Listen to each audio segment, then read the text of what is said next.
안녕하세요. 환희아빠입니다. 오늘도 역시 부모 공부, 고영성 작가님의 책을 통해서 간단하게 리뷰도 해드리고 제 의견도 말씀드리는 시간 갖도록 하겠습니다. 지난 시간에는 전반적인 책 내용에 대해서 제가 제 의견을 포함해서 간단하게 리뷰를 해드리는 시간을 가졌고요. 이번 시간부터는 책을 읽고 나서 제가 여러분들에게 꼭 말씀드리고 싶었던 내용을 한 3가지 정도 뽑아서 추려서 이제 말씀드리는 시간을 갖도록 하겠습니다. 오늘은 첫 번째 시간인데요. 오늘은 바로 애착에 관한 내용을 갖고 여러분들에게 소개해 드리고자 합니다. 우선은 부모 공부의 전반적인 내용을 이제 읽고 리뷰를 하고 싶었는데 여러 가지 이제 너무 많은 이제 부분들이 있다 보니까 그 중에서 일부분만 여러분들에게 소개해 드리는 부분은 양해 부탁드리고, 혹시라도 제 리뷰에 대해서 조금이라도 부족한 부분이 있다면은 그 부분은 한번 책을 구입하셔서 부모님이시라면은 한번 읽어보시는 것을 제가 강력하게 추천드리는 바입니다. 물론 뭐 PPL이거나 제가 누군가에게 마케팅 비용을 받아서 광고에 주는 뭐 이런 부분은 아니니까 오해하지 마시고요. 우선 애착에 관련된 내용에 대해서 본격적으로 이야기해 드리도록 하겠습니다. 영아들은 이제 태어나서 얼마 지나지 않아서 양육자를 향해서 어렴풋이 이제 미소를 띄우는 등 애착에 대한 기초적인 신호를 보내기 시작합니다.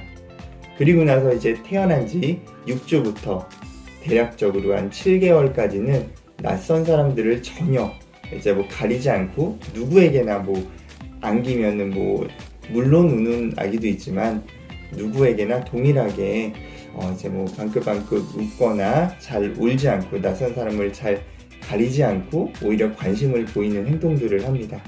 그리고 나서 이제 한 7개월에서 한 10개월 정도, 9개월 정도가 되면은 드디어 점점 이제 낯을 가리기 시작하는 거죠.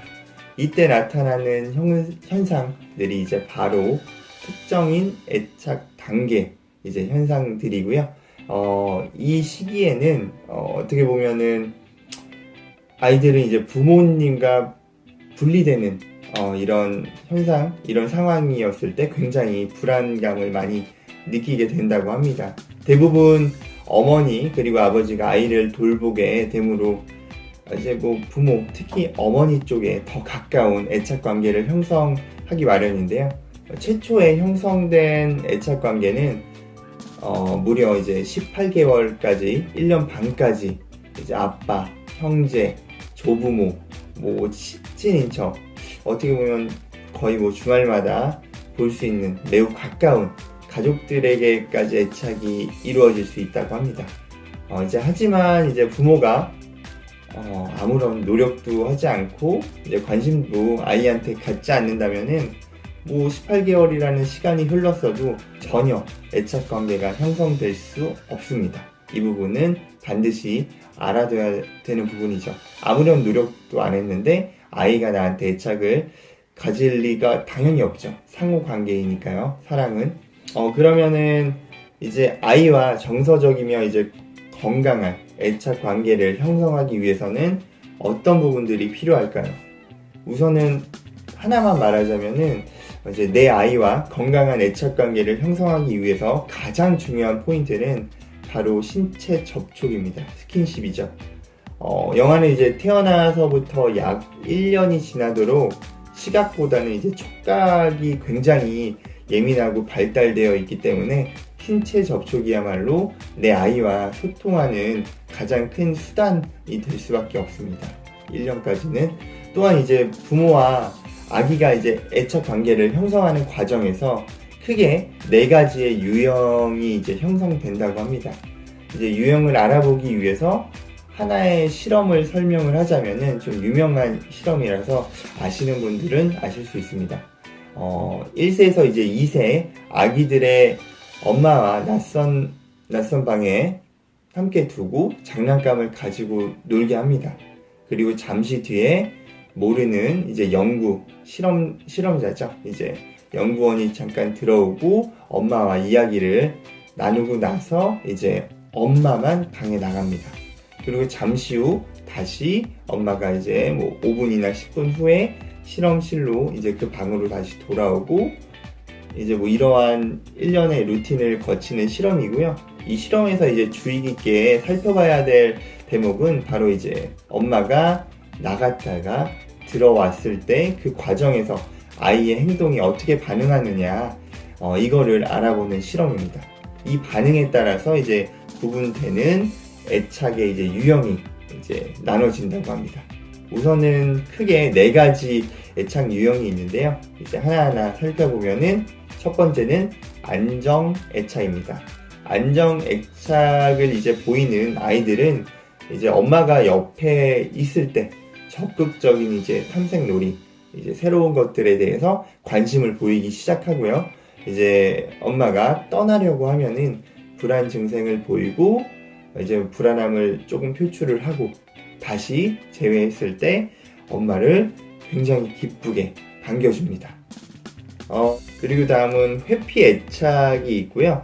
회피 애착을 갖고 있는 이제 아이들은 엄마가 옆에 있을 때 엄마를 오히려 회피하는 경향을 보이고, 낯선 사람과 훨씬 더 잘 어울리려고 하는 이러한 경향을 보인다고 합니다. 그리고 엄마가 이제 나갔을 때, 분리되어 있을 때도 아이는 이제 뭐 특별한 스트레스를 보이는 행동이 전혀 없다고 합니다.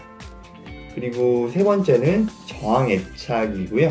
저항 애착을 갖고 있는 아이들은 엄마가 옆에 있을 때 이제 엄마하고만 이제 찰싹 달라붙고 주변 탐색을 전혀 안 한다고 합니다. 그리고 엄마가 옆에 있음에도 불구하고 이제 낯선 사람을 계속 경계하고, 또한 이제 엄마가 혹시 나가게 되면은 매우 심각한 이제 불안 증상을 보이고 고통스러워 한다고 합니다. 그리고 마지막 해체, 혼란 애착이 있고요. 이 애착을 갖고 있는 아이들은 이제 낯선 환경, 이 상황 자체를 매우 싫어하고, 회피 애착형과 그리고 저항 애착 그 2가지 유형을 동시에 보인다고 합니다.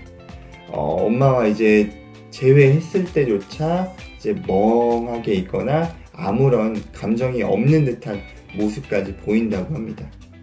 위에 이제 4가지 유형만 보더라도 짐작을 하시겠지만, 4가지 애착 유형 중에 부모와 이제 가장 안정적인 애착을 형성하고 있는 아이들이 바로 당연히 안정 애착형의 아이들이고, 이 안정 애착을 갖고 있는 아이들은 나머지 3개의 애착을 갖고 있는 아이들보다 여러 가지 면에서 발달상의 우위를 갖고 있다고 합니다. 상대적인 부분이고요. 그러면은 안정 애착을 형성하기 위해서 우리 부모들은 어떻게 해야 되고, 아이들을 어떻게 관리를 하고 아이들하고 어떠한 애착을 형성을 해나갈 수 있을까라고 궁금해 하실 텐데요. 우선은 위에서도 말했듯이 가장 기초가 되고 중요한 부분은 사랑을 주고, 그리고 스킨십을 자주 하는 것이고요. 그에 못지않게 중요한 것이 바로 양육 방식에 있다고 합니다. 양육에 관한 66개의 논문을 메타 분석한 결과, 안정적 애착은 크게 6가지의 부모의 이제 행동 그리고 반응에 따라서 특성을 보인다고 합니다.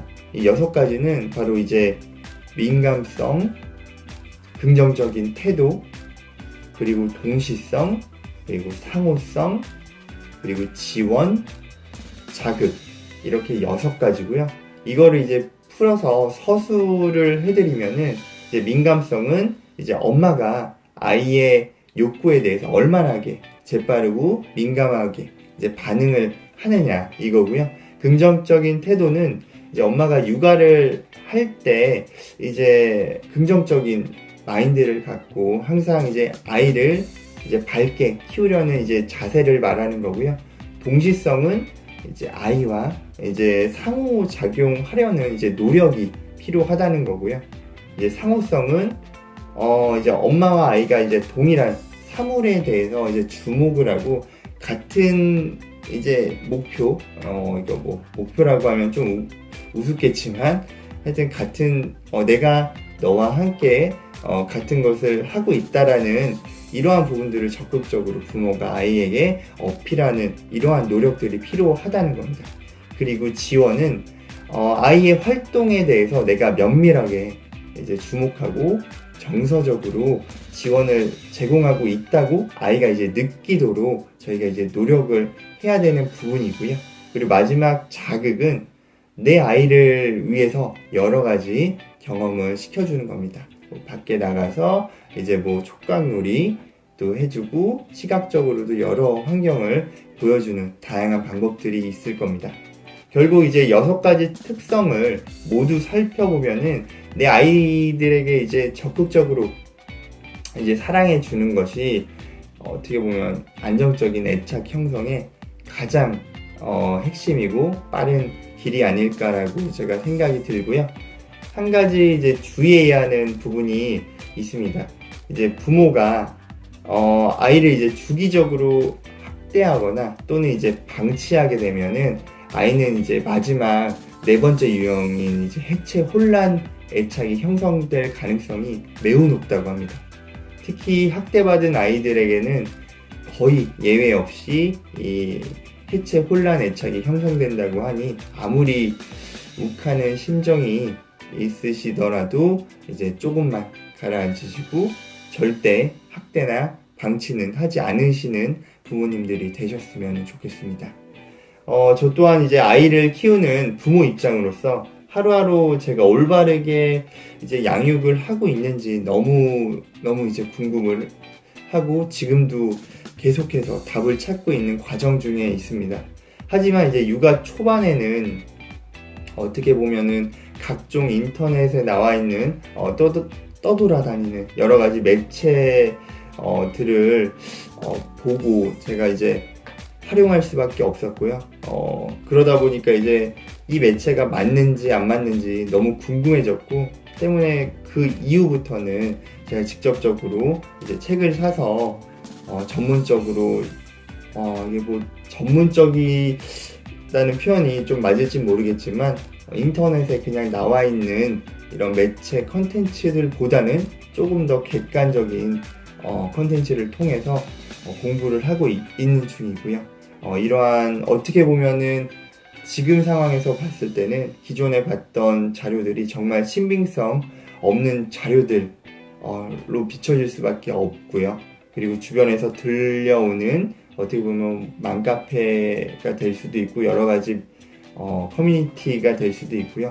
근거 없는 정보들도 굉장히 많고 특히 이제 어른들이 이제 키우는 노하우가 맞는 것도 있지만 신빙성이 없고 지금 현실과는 좀 동떨어지는 부분들도 있으니까 그 어른들의 말도 다시 한번 받아들일 부분만 받아들이고 이거는 지금 현재 객관적으로 내 아이에게 적용하면 안 될 거다라고 판단되면은 그 부분들은 바로바로 버리셔야 한다는 겁니다.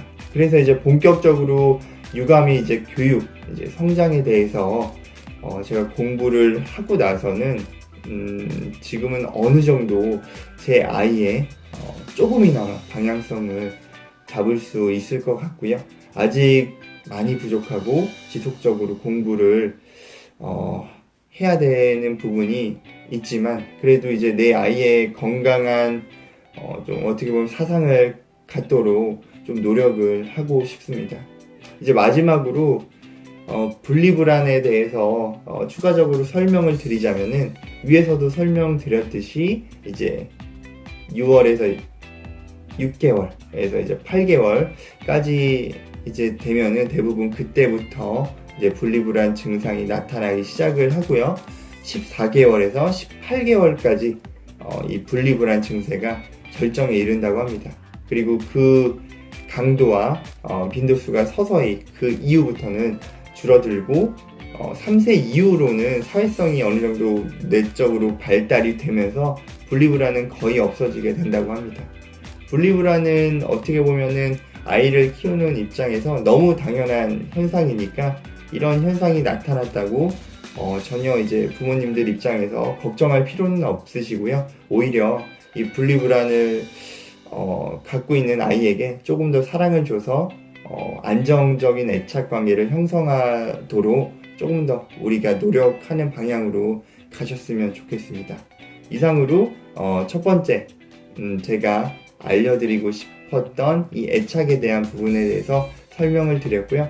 다음 시간에는 TV 시청에 관련된 내용으로 찾아뵙도록 하겠습니다. 이상으로 환희아빠였습니다. 감사합니다.